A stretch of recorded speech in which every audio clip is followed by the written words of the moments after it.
Before we begin, I want to address two things really quick. First of all, there are no current plans to look at the movies. I've gotten dozens of questions about that in private messages and comments. No current plans to do so at all. Okay? Just making that clear. Second point. A lot of people have been talking about Sinclair and the performance of Michael O'Hare as Sinclair. I don't mind his performance. It is definitely flat. I talked about that last week. But there's a reason for that. And admittedly, this is one of those, some people are going to have sympathy, some people are going to think it's an excuse situations. I've been debating if I want to talk about the O'Hare thing on this show. All I'm going to say here is that the man was going through some very difficult things with some psychological problems while he was recording, while he was, playing Sinclair for the show. The fact that he did that well is amazing, in my opinion. And I still think it works. He is forceful when he needs to be. He comes across as a good officer to me. If you want to know more about what was going on with Michael O'Hare, I don't really feel like it's my place. Even a casual Google search of Michael O'Hare will probably return the JMS talks about the truth situation that happened a few years ago, where he actually says flat out everything that was going on. You can look into that yourselves. Like I said, I'm going to leave that be. Wow, it is hot. Big old coat, right? This coat's amazing. I got this thing for $5 at a Goodwill in the middle of summer. Perfect time to buy a coat. Anybody who's curious, go to a Goodwill, middle of summer. People are like, oh, I don't need this giant. This is a nice coat, too. But anyways, moving on. Sorry. Let's talk about Babylon 5. This episode originally was supposed to come out pretty much right after The Gathering. And then the network said, yeah, screw you. As networks are wont to do. So instead, it got delayed a year. I don't know if you understand how ridiculously long that is, but that's a long freaking time. This is one of the biggest reasons why the episode is the way it is. They rehash a decent amount of exposition because it's been a year in real time since the previous episode came out. And there were quite a few cast changes. Most of those were because actors moved on. They found other gigs or other contracts, or they simply didn't want to be attached to a project that had a year in between working periods. I mean, that's understandable. There will be further actor changes in the future as well, although I don't want to go too much into those. But I like most of the acting changes personally. Maybe that's just because I got used to them over the course of the series. But I feel like most of the new actors do a really good job of their roles.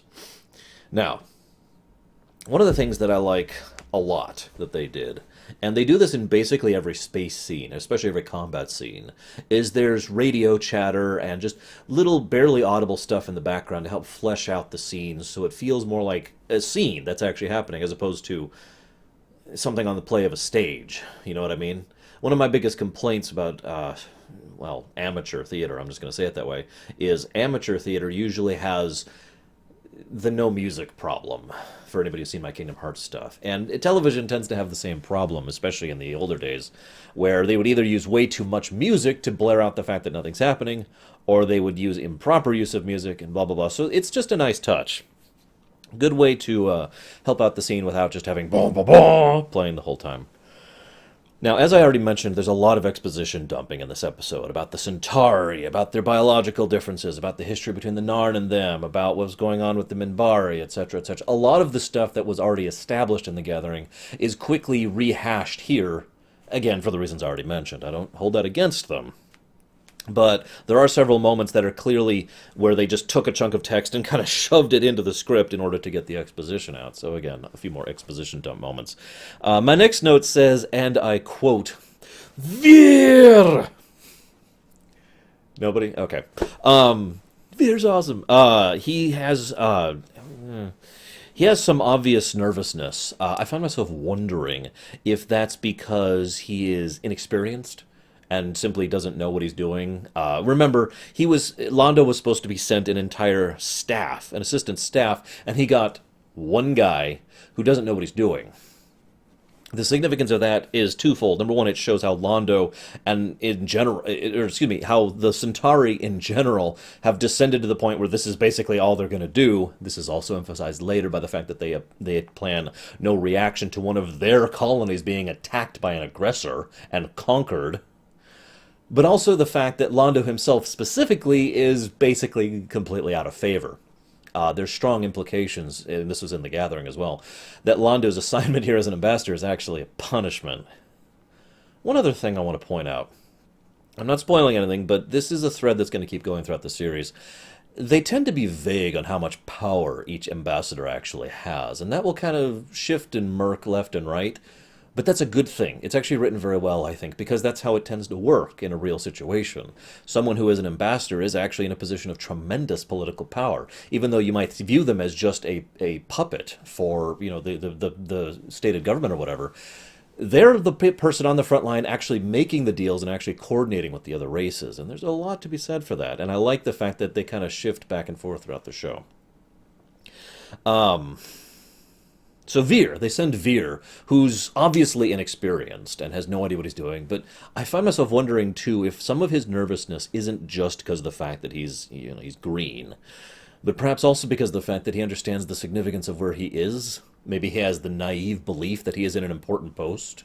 I mean, think about it for a moment. On paper, being assigned the personal attaché to the ambassador to the Babylon 5 project for all of the non-aligned worlds, that sounds like kind of a big deal to me. That's the kind of thing where I'd be like, "Oh God, really?" Even though you're just an aide, you are still being put into position for a moment that's probably going to be history making, and probably is relevant and significant, and has, you know, where you're going to be scrutinized.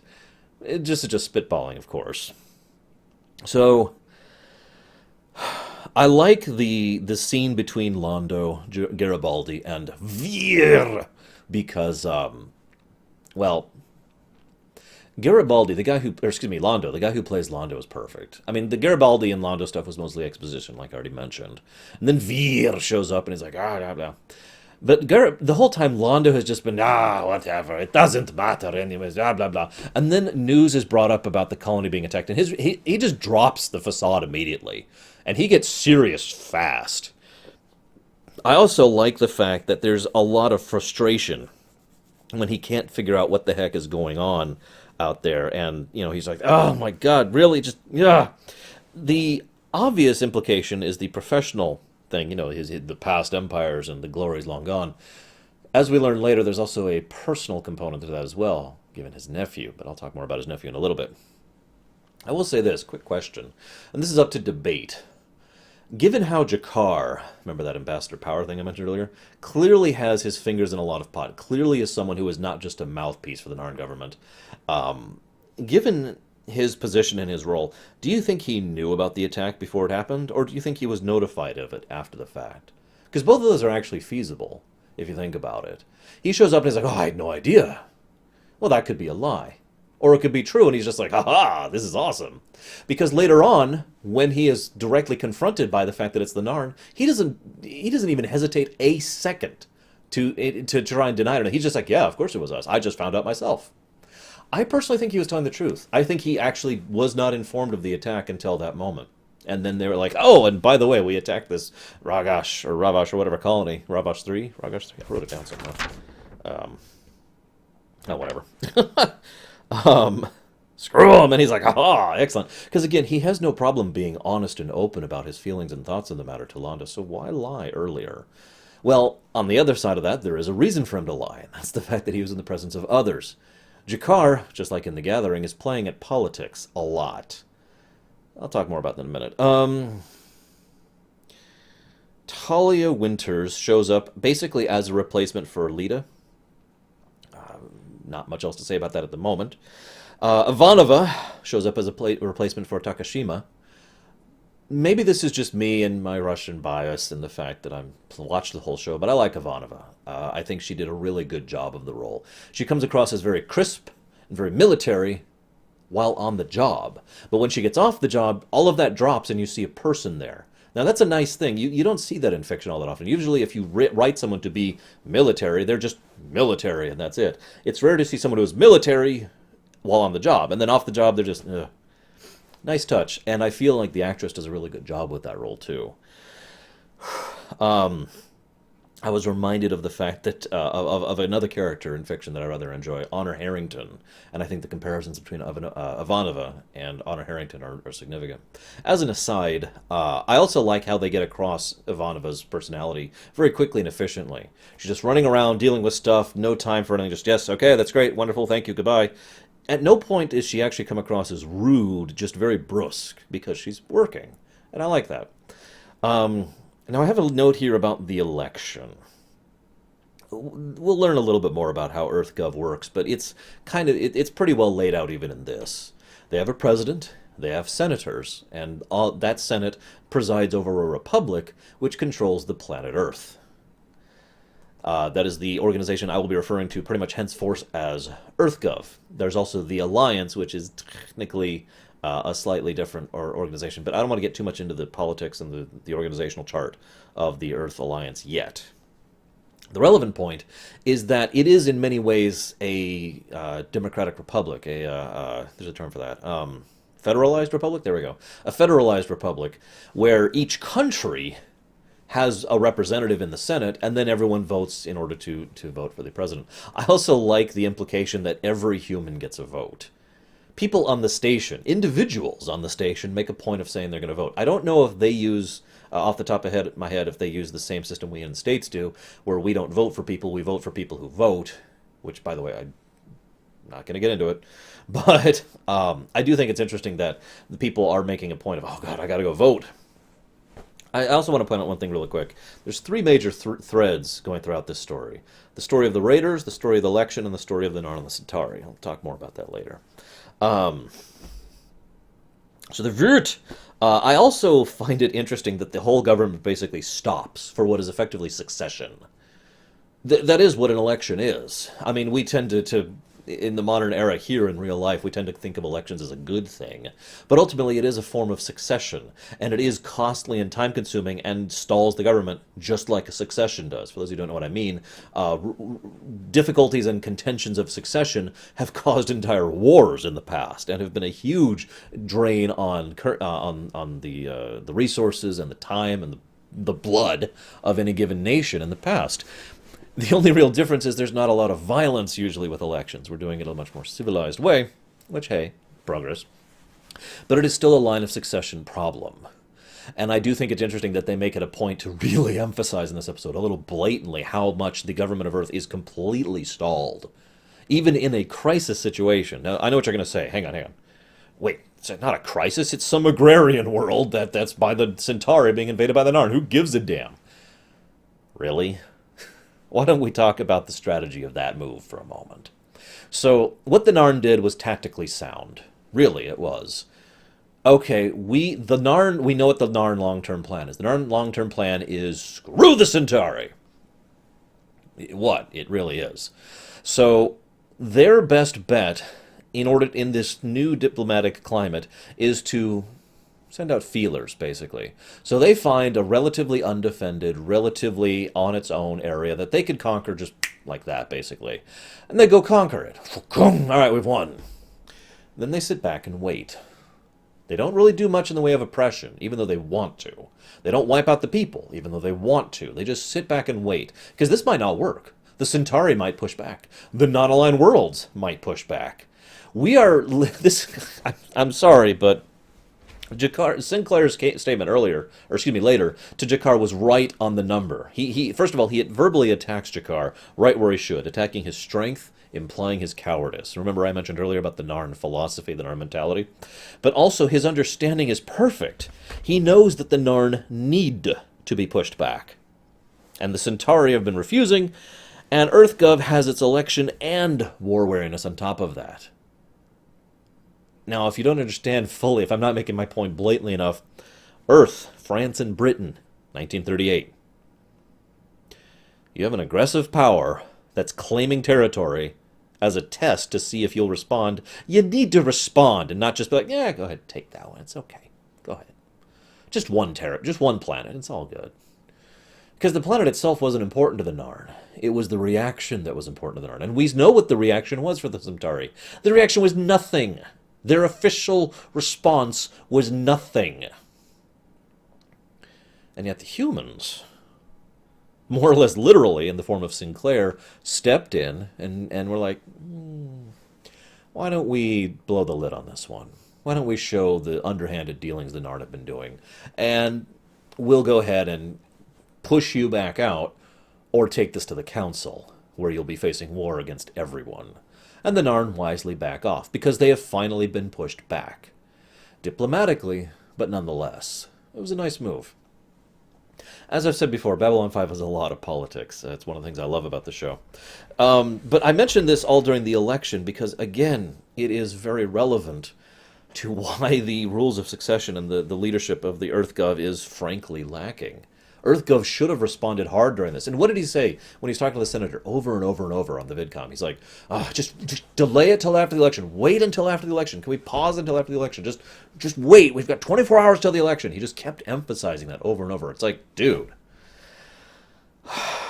Now, I also like Sinclair's respect of the Minbari, which is contrasting certain other people's opinion of the Minbari, but I like it because I feel like he is pretty dead on the nose for most of the warrior caste. Oh, I'm sorry, for those of you who don't know, there are 3 castes within the Minbari. They have a caste system. The Minbari just kind of roll over you. Their strategy is basically attack, attack, attack. They don't really do much for in-depth tactics or whatnot.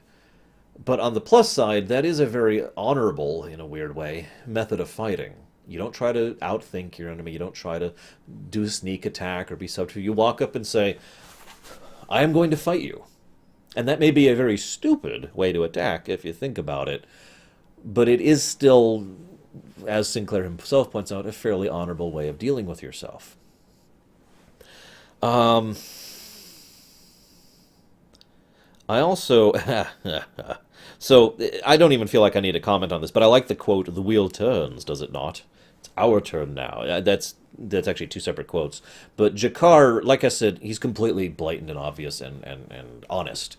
When he talks to Londo, he's just like, yeah, yeah, we attacked you, yep. It's our turn now. Can't you wait until we are killing your children and sabotaging your world and blah, blah, blah, blah, blah. Yeah. Like I said, that's just so obvious, I don't even feel like it needs to be talked about. This cycle of violence, the cycle of revenge, it's self-perpetuating, and always will be until someone willingly takes the hit, because they will be hit, and then takes a few more hits and doesn't respond the whole time. Which, is a hard thing to ask of a person, let alone a people. But I digress. It's also one of the reasons why the Horde and the Alliance are still at war over in Warcraft for so long, because of that same mindset. Londo writes about his death dream. Now, that is a very risky thing to do as a writer. Because there's only 2 things you can do with that. Well, 3, really. Number 1, the dream isn't 100% concrete. If you do that, well, it's a vague prophecy. In other words, something that might not be true, which is, frankly, kind of cheap.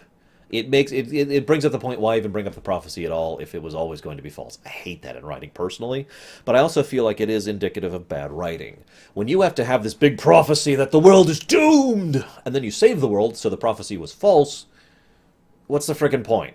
Now, there have been writers who have done good stuff with that, usually about basically the prophecy having been a lie from the beginning.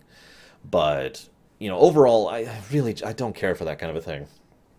Second point you can do with it, play it straight. The audience sees this vision of the future, and then it happens. Now, that's still kind of risky, because you have to remember that. You have to have, like, a notebook somewhere of your visions of the future and be ready to fulfill it. Which brings me to option number 3. Play it straight, except there's a twist on it. It's hard to come up with an example of this that doesn't involve spoilers, but for any show, for any book ever. But the idea is have the prophecy actually come true, just not in the way you expected it to, or have it not mean what you think it is. Remember, context means everything. I mention this here because it is a very risky thing to do, writing-wise, to have this kind of a prophecy, and I'm really curious why he decided to go ahead and include this in the story. So, Londo. He has a quote about paper fantasy of names and borders. All that really matters is blood.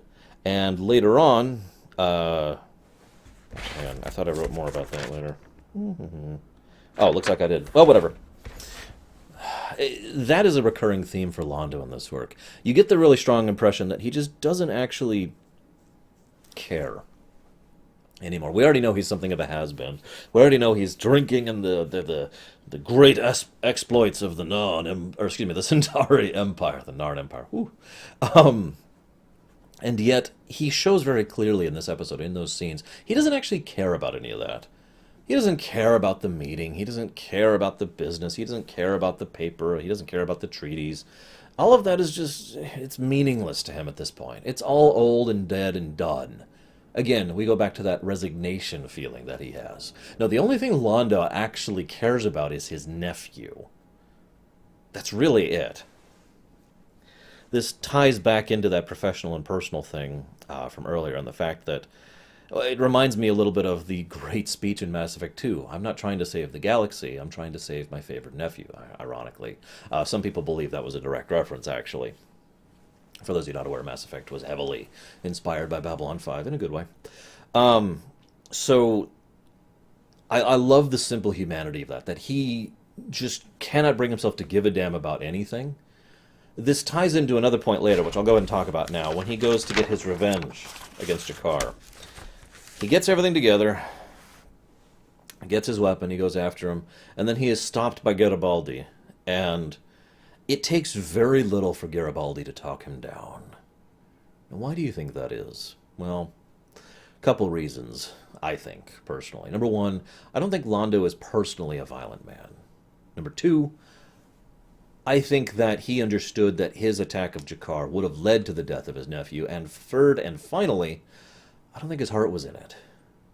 I feel like Londo was doing what he felt was his duty as a Centauri, that sort of nationalist pride. I must respond with blood. I gave the whole speech about blood. I talked about how all the papers and treaties don't work. Well, now they've attacked my blood, so I have to attack theirs. And again, it's that resignation thing. It's like, fine, I will do what my job is. I will do what is expected of me, even though I don't care or want to. I think that's, yeah. It is also interesting to note that while Garibaldi is talking him down, he mentions that he understands. And he's very honest about it. He's very honest but firm. I will kill you if you touch your weapon. I don't want to, but I will. There's something about that straightforward honesty that's part of what I like about Garibaldi. He also plays the detective in this episode, by the way. Does a good job of it. Figuring out what's going on, seeking through the details, that kind of a thing. I like his, I like how he tries to insert some humor into a situation where there's obviously none. He's like, no, I would kill you. I hate to, because the paperwork's terrible. But he doesn't smirk at it. He just says it and leaves it there, trying to uplift Londo's spirits even a little bit.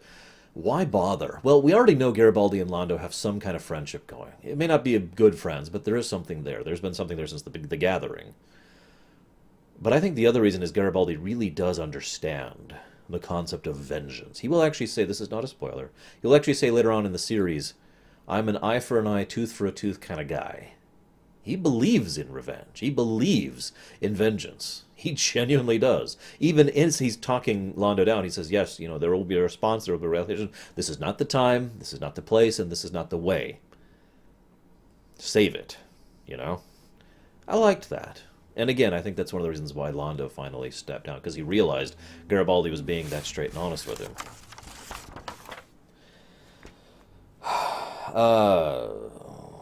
There's an interesting quote from the Vorlons. They are alone. They are a dying people. We should let them pass. To which Sinclair says, the Narn of the Centauri. To which the Vorlon says, yes. Once again, I'm getting that aristocrat vibe from the Vorlons. Oh, these poor, helpless little people.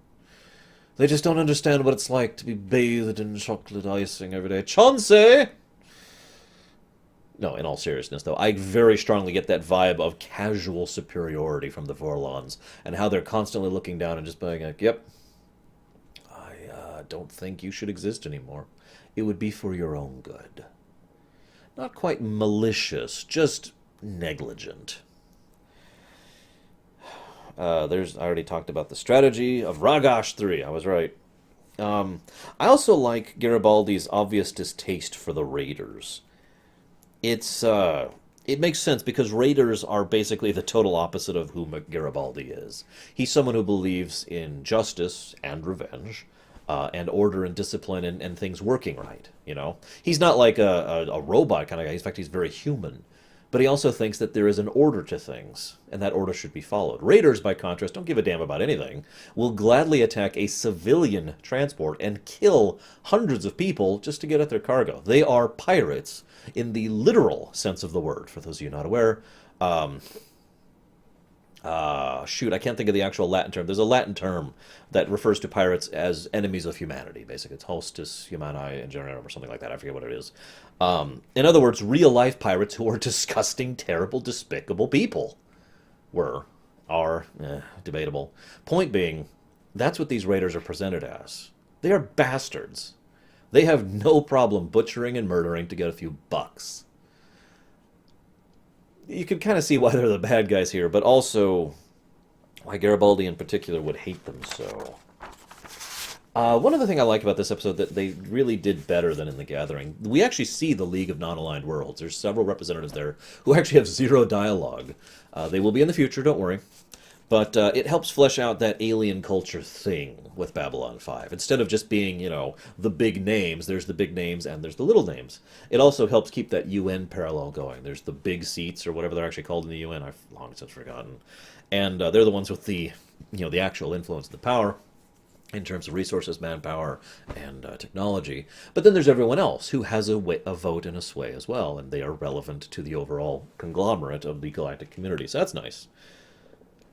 Now, one other point really quick about the nephew, whose name I meant to write down, and I totally forgot to. Londo's nephew. He's obviously reading. He's doing this. I don't know where the camera is because I've got my monitor off, but let's just assume down here, you shouldn't see the pad. So he's doing this. And then the thing, and the stuff, reading. We did this. And he's doing this because he's clearly reading from a prepared statement. It is obvious he's being forced to do it. Why even bother doing so? Well, actually, this is, again, tactics, and political tactics more particularly. You're not trying to actually deceive anyone to that this farce is true. Nobody believes that. That's not the point. The point is to show everyone you are willing to go to these kind of lengths to push your agenda. You are willing to conquer an outlying territory and force its leaders to parrot whatever you say. And if anyone wants to question that or challenge that, they're going to have to deal with you. It is a posturing maneuver, in other words.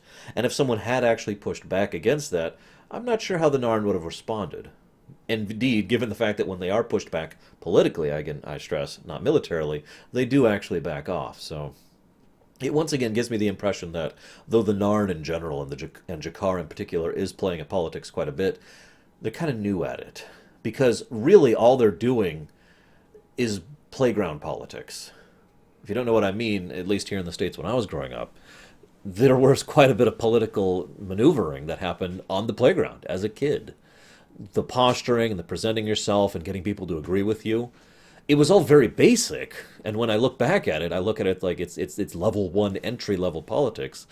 But it is surprisingly effective, especially if you've got a really big stick at your back. Or a rich father or parent or whatever, You have something backing you. Well, the Narn have a big old military over there backing them. They are arguably the third strongest military force in this organization at this point in time. And they know it. And they are pushing as hard as they can, just like a kid would on the playground. A couple points before I finish up and get to the spoilers. We're not there yet. First of all, I love the fact that Garibaldi's second favorite thing in the universe is Duck Dodgers. Yeah, I'd actually forgotten about that until I was rewatching. I was like, oh, yeah. Duck Dodgers is awesome. JMS was a fan of Duck Dodgers. That's one of the reasons it was included. And it is also, again, very Garibaldi. I also like that Delenn is the one there, not being able to figure out how to eat popcorn, which is great, but also because it shows that alien interaction between the two, which I love, and again is something Babylon 5 does very, very well. But also the fact that she was actually enjoying the show with him, and she is the one who ended up joining him for that. Once again, we see that Delenn is reaching out to the humans. This is the second time we've seen that happen. Now, one last thought before we get into the spoilers thing. Telepaths. I'm just going to say this right now. Anybody out there played Dragon Age? Telepaths equal mages. Pretty direct comparison, really. The only difference is mages can do some very serious large-scale damage, and telepaths usually do much more localized damage. But we have to keep them locked up for their own good. And it's not their fault that they are born with telepathic abilities. We just have to keep them under lock and chain and blah, blah, blah, blah, blah. It really is very one-to-one. Rewatching this really helped emphasize that for me. Just to really nail it in, here are the 3 options you are given as a telepath in Babylon 5, if you're found out. Option 1, join the Psi Corps. Option 2, life imprisonment. Not sure what the difference is there, but option 3, drugs for the rest of your life. Now, I don't believe it's ever stated outright. I could be misremembering. It's been a while since I've watched the whole show. But it's very heavily implied, at the very least, that those drugs, which are designed to suppress your telepathic abilities, well, they basically suppress your brain. Which makes sense. Human science, human medicine has always been about, to be blunt, very brute force methods of dealing with a problem. We don't understand how to chemically inhibit just A, B, and C in the brain, so we'll chemically inhibit the brain, because we know how to do that. And yeah, Ivanova's story about her mother just, ugh. And again, the comment from Talia, I don't feel like I'm a victim, really just adds to the horror of the situation. Remind you, she was raised by the Psi Corps, so she was found as a child. That's all I got for non-spoilers, so... no, I'm sorry, there's one last thing. This is something Babylon 5 will do a lot, and it's one of the reasons I love the show. The show rewards you for paying attention. Remember how I mentioned there's 3 plots, the Raiders, the Election, and the Narn and the Centauri. All 3 of these are actually tied into each other, and all 3 of them affect each other. The Raiders were actually part of the Narn plot, which was going against the Centauri. The Narn and the Centauri plot was being delayed and stalled by the Election plot, and... well, I guess that's it. All 3 of them weave together, and this is something Babylon 5 will do a lot with its story arcs, not just per episode, but as an aggregate. Now, I've been debating if I want to talk about the telepaths here, and I've decided not to. One thing that will be a feature sometimes in Babylon 5 is right before the spoiler section, so like the second half. We got the normal stuff, this thing, and then the spoiler section. Right in the middle, I may just pause to discuss some of the more philosophical problems that are driven up, that are discussed in Babylon 5. As I've said before, I have a long-standing rule of no certain subjects being discussed on my show. Babylon 5, I pretty much guarantee you, will violate that rule. I will be violating that rule, because it's impossible not to talk about certain things. The telepath problem, just like the mages in Dragon Age, are a real problem with no good solution, but I don't think we'll talk about that today. What we'll talk about is spoilers!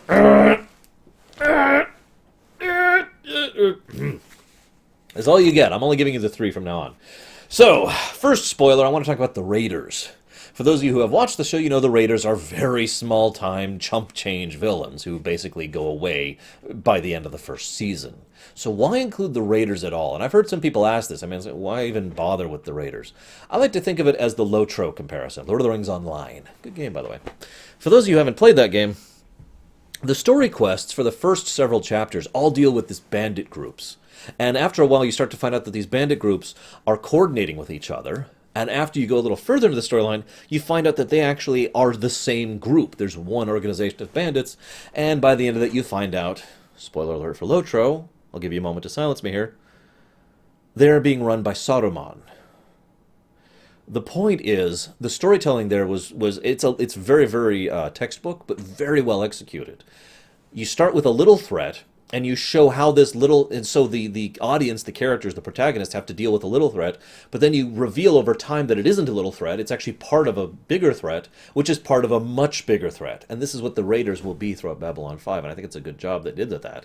Because the Raiders are very small time, but they will become more and more involved with everything throughout throughout the course of the show. I mean, even in this episode, they have already been involved in the Narn Centauri War, if only tangentially. Or not war, but you know what I mean. We're not at the war yet.